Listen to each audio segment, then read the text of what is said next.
Hello दोस्तों, नमस्कार, जय हिंद। मैं एक बार फिर से आप सभी का स्वागत करता हूं अपने यूट्यूब चैनल डिप्लोमा लेक्चर में।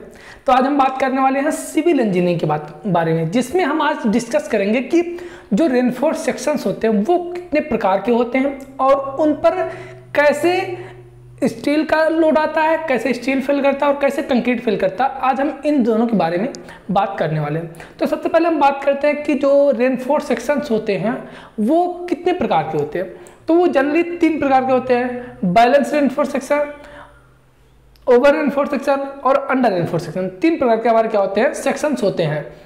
ठीक है, तो balance section, over reinforce section और अंडर रेनफोर्स सेक्शन, अगर इनको हमको अच्छे से समझना तो इसके पहले क्या करना पड़ेगा, हमको न्यूट्रल एक्सिस के बारे में समझना पड़ेगा कि न्यूट्रल एक्सिस क्या होता है। ठीक है, तो अगर हम बात करते हैं न्यूट्रल एक्सिस के बारे में, तो न्यूट्रल एक्सिस जनरली 2 प्रकार का होता है। न्यूट्रल एक्सिस क्या होता है ये आप जानते होंगे, अगर नहीं जानते तो चलिए बताते हैं आपको। जैसे क्या होता है, ये कोई बीम है, बीम पे क्या हो रहा है, यहाँ पे कोई लोड लग रहा है। जब यहाँ पे कोई लोड लगेगा, पॉइंट लोड लगेगा या फिर कोई भी लोड लगेगा, पॉइंट लोड के कारण जनरली ये फिल हो रहा है। तो बीम पे क्या होगा, ये कोई लोड लग रहा है, लोड लगने के कारण ये देखिए कुछ इस तरह से क्या होगा, ये बेंड होगा। कुछ इस तरह से जब बेंड होगा तो इस ऊपर वाले फाइबर पे, अपर फाइबर पे क्या होता है, यहाँ पे कंप्रेशन आता है। अपर फाइबर पे कंप्रेशन आता है और लोअर फाइबर पे क्या होता है, टेंशन आता है। तो अपर फाइबर जैसे क्या होता है, अगर आप जा रहे हैं -3 और -2, आपने संख्या रेखा पढ़ा होगा। ठीक है, नंबर लाइन पढ़ा होगा। नंबर लाइन में आपने क्या पढ़ा होगा कि -1 से अगर 1 हमको जाना तो बीच में एक ऐसा पॉइंट आएगा जहां से हम -1 और 1 पे जाते हैं। जैसे 0 से क्या करते हैं हम, एक -6 क्या करेंगे, हम 0 पे आएंगे, फिर 0 से क्या करते हैं, हम 1 पे जाते हैं। वैसे ही अगर हमको एक लेयर से दूसरी लेयर में जाना है तो क्या होगा, हमको कहीं ना कहीं बीच में 0 पॉइंट मिलेगा। 0 पॉइंट मतलब क्या, जहां पे ना तो कंप्रेशन काम करेगा और ना ही टेंशन काम करेगा। तो वही जो लेयर होते हैं जहां पे ना तो टेंशन काम करते हैं ना तो कंप्रेशन काम करती है, वो क्या होता है, हमारा न्यूट्रल एक्सिस कहलाता है। यह एक इमेजिनरी लेयर होता है। अब अगर ये कितने प्रकार के होता है, अगर इनके बारे में बात करते हैं तो ये जनरली हमारे 2 प्रकार के होते हैं। एक तो क्रिटिकल न्यूट्रल एक्सिस होता है, एक तो एक्चुअल न्यूट्रल एक्सिस होता है। अगर हम बात करते हैं कि क्रिटिकल न्यूट्रल एक्सिस क्या होता है, क्रिटिकल न्यूट्रल एक्सिस क्या करता है, क्रिटिकल न्यूट्रल एक्सिस को ज्ञात करने के लिए क्या करते हैं हम, जो परमिसिबल स्ट्रेस होता है, मतलब कि अनुज्ञेय प्रतिबल, परमिसिबल स्ट्रेस के बेसिस पे जो हमारे क्या होता है, न्यूट्रल एक्सिस ज्ञात किया जाता है, उनको क्या करते हैं हम, क्रिटिकल न्यूट्रल एक्सिस कहते हैं। लेकिन अगर हम यहीं पे क्या करते हैं, इस्पात जो स्टील होता है, स्टील की मात्रा जो उसमें डाली जाती है, जो स्टील का उसमें परसेंटेज डाला जा रहा है, उसके बेसिस पे अगर जो हम जो न्यूट्रल एक्सिस ज्ञात करते हैं उनको हम क्या कहते हैं, एक्चुअल न्यूट्रल एक्सिस क्या कहते हैं। ठीक है, क्योंकि क्या होता है कि कोई बीम है, ठीक है, कोई बीम है, बीम में क्या करते हैं हम, स्टील की मात्रा कम ज्यादा कर सकते हैं। ठीक है, तो हमारा जो एक्चुअल न्यूट्रल एक्सिस होता है, वो तो हमारा वेरी करता रहता है, वो तो हमारा ऊपर नीचे जैसा ग्राफ होता है वो चेंज होता रहता है। लेकिन जो क्रिटिकल न्यूट्रल एक्सिस हमारा है वो चूंकि परमिसिबल स्ट्रेस के अकॉर्डिंग ज्ञात किया जाता है, तो जितनी कंक्रीट उसमें लगी है, जितना स्टील उसमें लगा, वो तो एक बार अगर बीम कास्ट हो गए तो उसमें तो चेंज नहीं होगा ना, कि बनने के बाद क्या करते हैं उसको हम चेंज कर देते हैं, उसमें स्टील और डाल देते हैं या फिर कंक्रीट और, तो ये नहीं हो सकता। तो इसीलिए क्या होता है कि जो हमारा क्रिटिकल न्यूट्रल एक्सिस होता है वो हमेशा फिक्स होता है, क्रिटिकल न्यूट्रल एक्सिस से हमेशा फिक्स होता है, जबकि जो एक्चुअल न्यूट्रल एक्सिस है वो वेरी करता रहता है, वो चेंज करता रहता है। तो ये हमारे हो गए न्यूट्रल एक्सिस। इसके लिए अलग अलग फार्मूला होता है ज्ञात करने के लिए। ये आप अगर इस बारे में पूरा डिटेल्स में पढ़ना चाहते हैं तो डिस्क्रिप्शन बॉक्स में आपको प्लेलिस्ट का लिंक मिल जाएगा, RCC प्लेलिस्ट का लिंक मिल जाएगा। आप उस लिंक पर क्लिक करके एक एक चैप्टर्स को अच्छे से पढ़ सकते हैं, और अगर आप नोट्स डाउनलोड करना चाहते हैं तो उसको भी आसानी से डाउनलोड कर सकते हैं हमारे टेलीग्राम ग्रुप को ज्वाइन करके, नीचे जिसका आपको डिस्क्रिप्शन बॉक्स में लिंक मिल जाएगा। ठीक है, तो अब हम बात करते हैं सेक्शंस के बारे में। सबसे पहले हमने पढ़ा क्या, बैलेंस सेक्शन। तो बैलेंस सेक्शन क्या होता है, ऐसा सेक्शन जिसका क्रिटिकल न्यूट्रल एक्सिस और एक्चुअल न्यूट्रल एक्सिस दोनों एक ही लाइन पे होता है, मतलब कि जितनी उसमें स्टील की मात्रा जरूरत है हमने उतना डाल दिया। और इसमें क्या होता है, हमको क्या करना होता है कि जब भी कोई बीम हो या फिर कोई RCC सेक्शन हो, अगर वो फेल होता है तो वो फेल होने से पहले क्या करें, हमको इंडिकेशन दे, हमको बताए कि हाँ भाई हम फेल होने वाले हैं, मतलब कि थोड़ा सा क्रैक उसमें आए या फिर ऐसा कोई इंडिकेशन मिले जिससे हमको पता चले कि ये बीम फेल होने वाली है। तो जैसा कि बैलेंस सेक्शन है, बैलेंस सेक्शन क्या है, उसका न्यूट्रल एक्सिस जो है, दोनों क्रिटिकल न्यूट्रल एक्सिस और एक्चुअल न्यूट्रल एक्सिस दोनों सेम जगह पे, एक ही जगह पे, तो कंक्रीट और जो स्टील दोनों साथ में फेल हो जाएगा। तो हमको वहाँ पे नहीं पता चलेगा कि ये पहले से फेल होने वाली है, वो अचानक से टूट जाएगा और पूरा जो बिल्डिंग है, पूरा जो स्ट्रक्चर वो हमारा गिर जाएगा, कोलैप्स कर जाएगा। तो ये हम कभी नहीं चाहेंगे, ठीक है, कि दोनों साथ में फेल हो। फिर नेक्स्ट आता है, ये होगा बैलेंस सेक्शन। इसको हम बोल देते हैं बैलेंस फेल्योर बोल देते हैं, चूंकि वो एक साथ फेल करे तो इसको हम बैलेंस फेल्योर बोल देते हैं। नेक्स्ट अगर हम बात करते हैं तो over reinforce section. Over reinforce section क्या, नाम से पता चल रहा, अति प्रबलित खंड।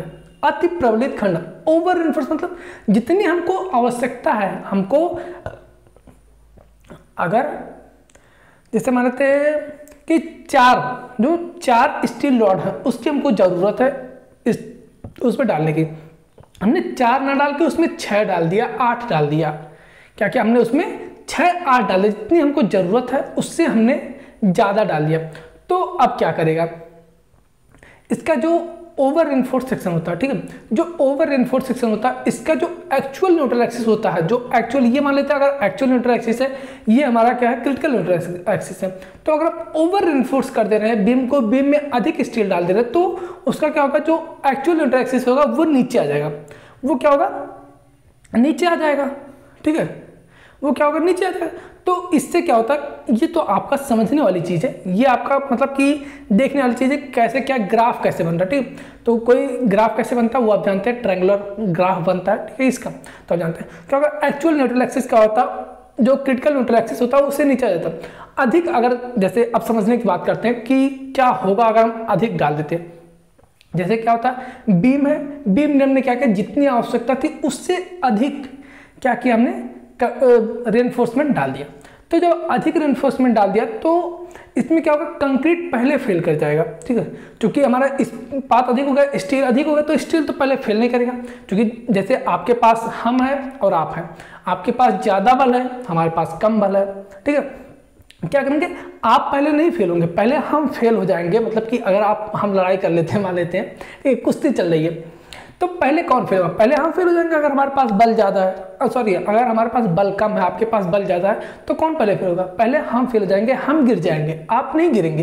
तो उसी तरह से क्या होगा, कंक्रीट, हम मान लेते हैं अगर हम कंक्रीट हो गए, आप स्टील हो गए, तो पहले कौन फेल हो जाएगा, कंक्रीट फेल हो जाएगा।